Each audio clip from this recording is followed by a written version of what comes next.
दीन आदम अलैहिस्सलाम से लेकर मोहम्मद रसूलुल्लाह सल्लल्लाहु अलैहि वसल्लम तक सबका एक था।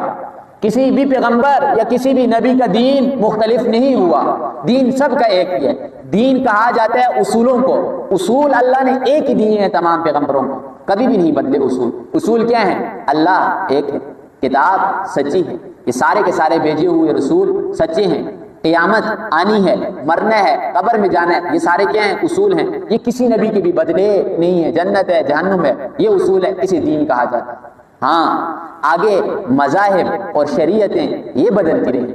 मज़ाहिब बदलते हैं, शरीयतें बदलती हैं, दीन कभी भी नहीं बदला। शरीयत और मजहब क्या, नमाज इनके मज़ाहिब के अंदर, इनकी शरीयत के अंदर अलग-अलग तरीके पर थी, वक़्त जुदा जुदा थे, रोज़े के वक़्त जुदा थे, सारी की ज़कात का निसाब अलग-अलग था। ये चीज़ें बदलती रही, लेकिन दीन सबका एक रहा है।